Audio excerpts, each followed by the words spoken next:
Hello and welcome back to Trauma Recovery for the Mind and Body.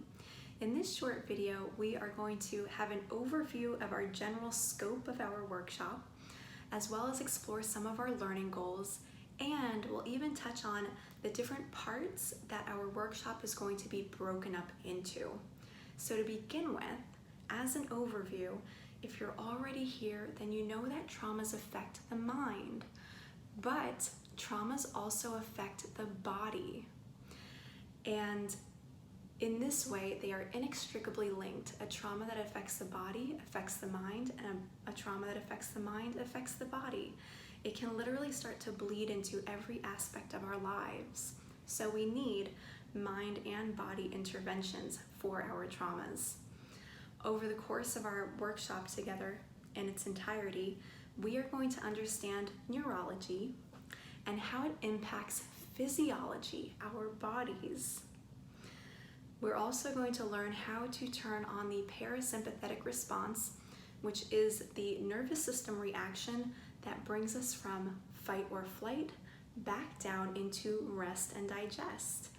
We're going to apply techniques to help us stay present as we do that down regulation process from sympathetic nervous response to parasympathetic nervous response. We're also going to understand how traumas become stored in the body, and we're going to go through a live demonstration of what a trauma-informed practice that involves the body actually looks like. So moving on, we are going to have our workshop together broken up into several parts. Part one is going to be the nervous system, what it is, where it is, and how it works. Part two is all about the brain and how it functions.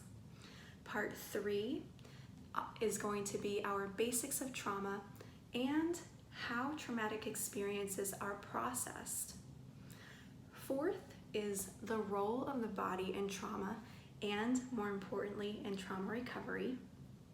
Fifth is how to use movement or body awareness techniques in a clinical setting or in a classroom setting. And finally, that sixth part of our session together is going to be a demonstration of a body awareness class. I call it a yoga class, we call it a movement class, that's going to involve a movement portion as well as a guided experience that's really, really critical to trauma and recovery. So go on ahead to part one and we'll start our learning together. See you in a minute.